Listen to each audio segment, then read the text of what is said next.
செங்கல்பட்டு மாவட்டம் திருக்கழுக்குன்றத்தில் வேதகிரீஸ்வரர் திருக்கோவில் ஏறத்தாழ 1400 ஆண்டுகள் பழமையானதுன்னு சொல்றாங்க சார். அங்க சென்னை அரசு கவின் கல்லூரி மாணவர்களுக்கு ஒரு பயிற்சி வகுப்பு மாதிரி அங்க நடத்துறாங்க. அப்போ அங்க சென்றிருக்கக்கூடிய மாணவர்களும் பேராசிரியர்களும் அந்த கோவில்களில் இருக்கக்கூடிய அந்த வண்ண ஓவியங்கள், சிலைகளை பார்த்துட்டு ரொம்ப வருத்தப்படுறாங்க. இது உடனே பாதுகாக்கப்பட வேண்டியது. இது ரொம்ப அற்புதமான சிலைகள்லாம் அங்க வீணாயிட்டு இருக்கு, ரொம்ப நாசமாயிட்டு இருக்கு. இது உடனே இந்து அறநிலைத்துறை தலையிட்டு இது சரி செய்து ஆக வேண்டியது நம்மளுடைய கடமை அப்படிங்கிற மாதிரியான பேசியிருக்காங்க. இந்த செய்தி நீங்க எப்படி சார் பாக்குறீங்க? முதல்ல அந்த மாணவர்களுக்கு என்னுடைய பாராட்டுகள். பொதுவா இந்த மாதிரி போறவங்க அக்கறை இருக்கும், பார்ப்பாங்க, ஆனா வெளியில சொல்ல மாட்டாங்க. வெளியில சொல்லியிருக்காங்கிறதுக்கு முதல் பாராட்டு. அப்படின்னா தாவை காட்சியில் அந்த சுதந்திரம் இருக்குன்னு எடுத்துக்கலாமா சார்? அப்படி சொல்ல முடியாது. அதாவது ஏதோ ஒரு இடத்துல சுதந்திரம்ங்கிற அர்த்தம் இல்லை, இவங்களுக்கு சொல்லக்கூடிய ஒரு வாய்ப்பு கிடைத்திருக்கிறது, தைரியம் வந்திருக்குன்னு அர்த்தம். அதாவது சுதந்திரம் கொடுத்துட்டாங்க, இனிமே இதை அடையாளம் வச்சுட்டு இனிமே போறவங்கெல்லாம் இனிமே வெளியில பேசக்கூடாது, இனிமே யார் எஜுகேஷன் டூர் போனாலும் அதை பத்தி பேசக்கூடாதுன்னு இனிமே அடுத்தாப்புல ஒரு சர்க்குலர் வந்தாலும் வரலாம். இது முதல் தடவை நடந்திருக்கு, ஒரு பாராட்டு. இது யாரு கவனத்துக்கு போகணும்னா நம்ம அறநிலையத்துறை அமைச்சர் ரமேஷ் கவனத்துக்கு போகணும். ரமேஷ் ரொம்ப புத்திசாலிங்க. ரமேஷ் யார் கோயிலை நல்லா காப்பாத்துறா அப்படிங்கிறத ஒரு பெரிய ரிசர்ச் பண்ணி ஈவே ராமசாமி தான் கோயிலை நல்ல காப்பாத்துறான்னு கண்டுபிடிச்சிருக்காரு. ராமானுஜர் கோயில் ஒழுகு அப்படின்னு ஒன்று கொண்டு வந்து கிட்டத்தட்ட 365 நாளும் உற்சவம் நடக்கக்கூடிய ஒரு கோயில் தமிழ்நாட்டில் உண்டுன்னா அது ஸ்ரீரங்கம் கோயில். அந்த ஸ்ரீரங்கம் கோயிலினுடைய நிர்வாகத்தை எப்படி இருக்கணும்னு சொல்லி கோயில் நிர்வாகத்தை பற்றி கோயில் ஒழுகுன்னு ஒன்று எழுதி அதில் எல்லா சமுதாயத்திலையும் ஒரு பங்களிப்பு கொடுத்து இன்னைக்கு பெஸ்ட் டாக்குமெண்ட் ஆன் டெம்பிள் மேனேஜ்மெண்ட்டுங்கிறது கோயில் ஒழுகு. இவங்க நிறைய எதெல்லாமோ பண்ணுறாங்க. நானே சொல்லுவேன், எப்போதுமே சொல்லுவேன், இந்த ஹோட்டல் மேனேஜ்மெண்ட், பிஸ்னஸ் மேனேஜ்மெண்ட்லாம் கோர்ஸ் இருக்குது, டெம்பிள் மேனேஜ்மெண்ட்டுக்கு ஒரு கோர்ஸ் வேணும்னு சொல்லுவேன். ஏன்னா இப்போ திருப்பதியினுடைய உங்களுக்கு மேனேஜ்மெண்ட் பட்ஜெட், திருப்பதியினுடைய ஒரு வருஷ பட்ஜெட் என்பது சென்னை கார்பரேஷனுடைய பட்ஜெட்டை விட திருப்பதியினுடைய பட்ஜெட் அதிகம். ஆனால் திருப்பதிக்கு நீங்கள் யாரை போடுறீங்கன்னா ஒரு ஐஏஎஸ் ஆஃபீஸரை போடுறீங்க. நிறைய என்டோமெண்ட்டுக்கு 2 ஐஏஎஸ் ஆஃபீஸரை போட்டுறீங்க. ஐஏஎஸ் ஆஃபீஸர் மேலே உட்காந்துருக்காங்க, கீழே யாரை போடுறீங்கன்னா ஐஏஎஸ் படிக்காத ஆஃபீஸரை போடுறீங்க. இவங்களுக்கும் ஸ்பிரிச்சுவாலிட்டிக்கும் சம்பந்தம் இருக்கா? இவங்களுக்கு இப்போ நல்ல வேலை ஒரு தீர்ப்பு வந்திருக்கு, ஸ்ரீரங்கத்தை ஒட்டி தான் ஒரு தீர்ப்பு வந்திருக்கு. 2 நாளைக்கு முன்னால் ஆகமம் சம்பந்தப்பட்ட விஷயத்தில் ஈவோக்கள் தலையிடக்கூடாது. ஏன்னா இந்த சேகர் பாபு அயோக்கியத்தனம் என்ன, அயோக்கியத்தனம்னா காலையில் பஞ்சாங்கம் படிப்பாங்க. யாருக்கு? ரெங்கநாதர் தூங்கி முடிச்ச உடனே பஞ்சாங்கம் படிப்பாங்க. முதல்ல பஞ்சாங்கம் படிப்பாங்க, 7 நிமிஷம் பஞ்சாங்கம் படிப்பாங்க. அது 3 நிமிஷம் ஆக்குன்னு சண்டை போட்டான் சேகர் பாபு. அந்த பஞ்சாங்கம் படிக்கிற ஆள் கூரத்தாழ்வானுடைய பரம்பரையில் ஒருத்தர் வேதவியாசப்பட்டார்னா அவர் தான் காலையில் பஞ்சாங்கம் படிப்பார், திரையெல்லாம் போட்டுட்டு பஞ்சாங்கம் படிப்பார். அப்போ கூட அந்த விஷயம் நம்மகிட்ட வரும்போது சொன்னேன், எங்க பஞ்சாங்கம் படிக்கிற ஆள்கிட்ட தெய்வம் நேரடியாக பேசுங்க. இப்போது நான் உங்கள்கிட்ட காலையில் வரேன் சார், நீங்கள் தான் என்னுடைய பாஸ், உங்கள்கிட்ட நான் ரிப்போர்ட் பண்ணுறேன், இன்னைக்கு இது உங்களுடைய அப்பாயின்மெண்ட், இதுதான் நல்ல நேரம் அப்படி சொல்லிட்டு நான் போயிடுவேனா? அடுத்தப்ப நீங்கள் ஏதாவது கேள்வி கேட்பீங்கள்ல, நான் பதில் சொல்லணும்ல. அந்த தெய்வத்தை கூட பேசக்கூடிய ஒரு ஆள் தான் பஞ்சாங்கப்படுற திரையை போட்டு படிக்கிறாருங்கிறது நம்ம இது நம்பிக்கை ஐதீகம். அவரை போய் நீ 3 நிமிஷத்துல படிச்சுட்டு வா அப்படின்னு இந்த சேகர் பாபுக்கு இருக்கேன் பேசிட்டு இருந்து ஆர்டர்ஸ் எல்லாம் போட்டாங்க, ஆர்டரே போட்டாங்க. 7 நிமிஷம் கொடுக்க முடியாது, இல்லை ஒரு பக்தர்கள் காத்துட்டு இருப்பாங்க தரிசனத்துக்கு, இருக்கட்டுமே 3 நிமிஷம். ஆகையினால இந்த ஆகமங்கிற விஷயத்தை கோயில் ஒழுகுலேருந்து எங்கள் ராமானுஜர் சொல்லியிருக்கிறாரு, அதெல்லாம் புரிஞ்சிக்காம எங்க ராமசாமி நாயக்கர் தான் பெஸ்ட் மேனேஜ்மெண்ட்னு சொல்றாருன்னா நம்ம அறநிலையத்துறை அமைச்சர் எந்த அளவுக்கு இதெல்லாம் படிச்சிருக்காருன்னு நினைச்சு மெய்சிலிர்த்து போகிறேன். அப்போ அவருடைய பார்வைக்கு இது போனா இப்ப அவர் என்ன பண்ணணும்? இதை காப்பாத்துறதுக்கு என்ன பண்ண போறார்? பல கோயில்கள்ல சிற்பங்கள் உடைபட்டு போயிருக்கு, ஓவியங்கள் காணாம போயிருக்கு. சில கோயில்ல எலக்ட்ரிபிகேஷன் பண்றேன்னு சொல்லிட்டு இந்த தூணெல்லாம் அடிச்சு உடைச்சிருக்கிறாங்க, கல்வெட்டுகளை உடைத்து இருக்கிறாங்க. கேமரா ஃபிக்ஸ் பண்றேன்னு சொல்லிட்டு கேமரா பண்றேன்னு என்னென்னலாமோ யோக்கியத்தனம் பண்ணிருக்கு. நீங்க கேமராவை உள்ளுக்குள்ள கொண்டு போக கூடாதுன்னு சொல்றீங்க, எனக்கு புரியுது. ஆனால் கேமரா எங்க கொண்டு போக கூடாதுன்னு சொல்லுங்க. இப்போ கருவறைக்குள்ள போகக்கூடாது, அர்த்த மண்டபத்துக்கு போகக்கூடாது அப்படின்னு எனக்கு சொன்னா புரியுது.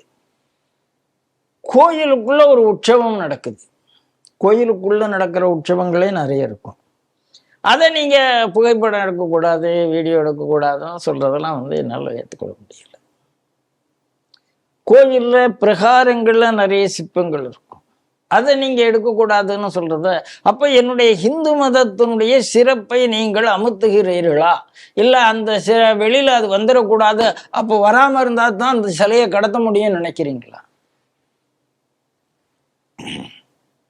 உற்சவர் பாதுகாப்பு, மூலவர் பாதுகாப்பு, அர்த்த மண்டபத்துக்கு அப்புறம் எனக்கு பாதுகாப்பு, எல்லாமே புரியுது. நீ கோயிலுக்குள்ளவே கேமரா போகக்கூடாது அப்படின்னு சொல்றதை என்னால் ஏற்றுக்கொள்ள முடியவில்லை. அப்போ இவங்க என்ன நினைக்கிறாங்க, அதனாலதான் இவங்க சொல்றதுதான் ஆகமம் அப்படிங்கிற ஒரு கற்பனை வருகிறது. ஆனால் இவர்களால் காப்பாற்ற முடியும். இப்போ நாளைக்கு அந்த படத்தை பார்த்ததுனால தானே அது மோசமா இருக்குன்னு சொல்ல முடியுது. நான் இப்போ கேமராவை கொண்டு போகலன்னா எனக்கு எப்படி தெரியும்? வெளி உலகத்துக்கு கொண்டே வர முடியாது, வெளி உலகத்துக்கு கொண்டே வர முடியாது. பல சிற்பம் உடைஞ்சு போயிருக்கு, அதை நான் எப்படி சொல்றது? அதனால அறநிலைத்துறை அமைச்சர் கொஞ்சம் சென்சிபிளா நடந்து கொள்ள வேண்டும் நினைக்கிறேன்.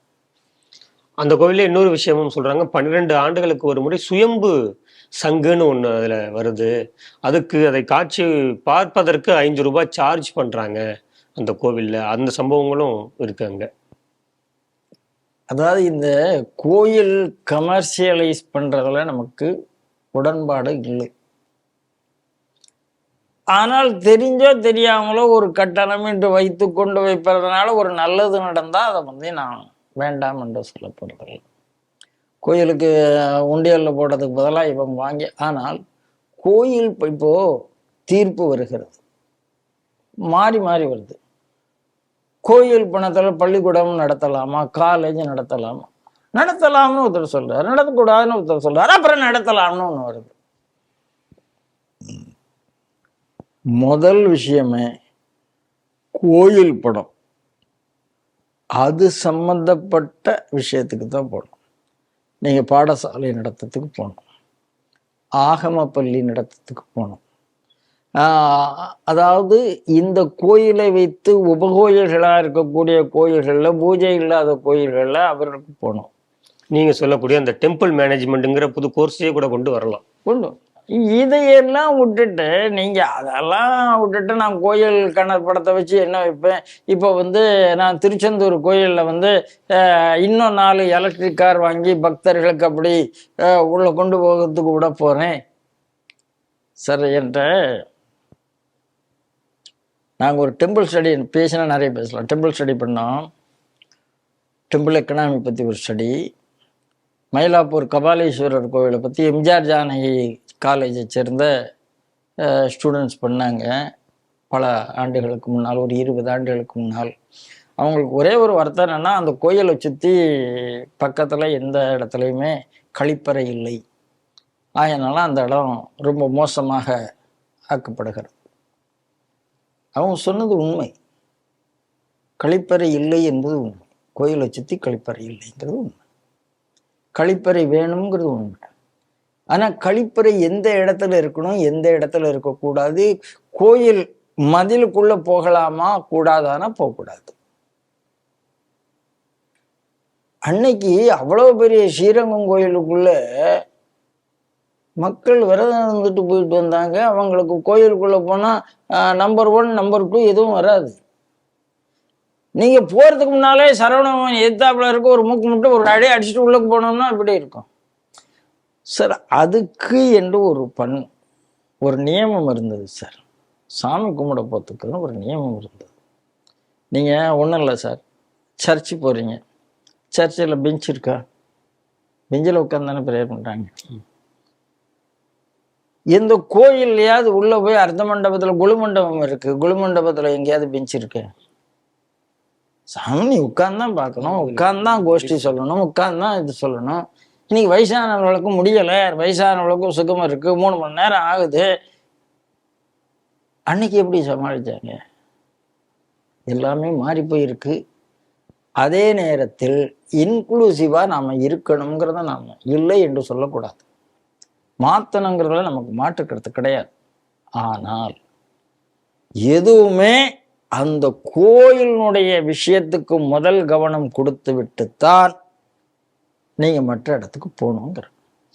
இப்ப இதை பார்த்ததுக்கு அப்புறம் இனிமே ஈவேரா இருந்திருந்தால் அதை நல்லா செய்திருப்பாருன்னு ரமேஷ் சொல்லாம என்ன பண்ணணுங்கிறத பாருங்க. இது ஒரு கோயில் இல்லை, அவங்க இன்னைக்கு போனதுனால சொல்லி வெளியில வந்திருக்குது.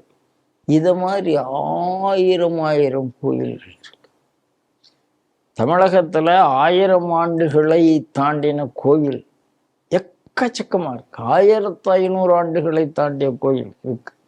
800 ஆண்டுகள் 700 ஆண்டுகள் தாண்டின கோயில்லாம் இருக்கு. நீங்க நம்ம ஆளு எவ்வளவு மட்டமா இருக்கான்னா, இப்ப தஞ்சாவூர்ல ஒரு நிகழ்ச்சி நடந்தது, கீழடி பத்தி.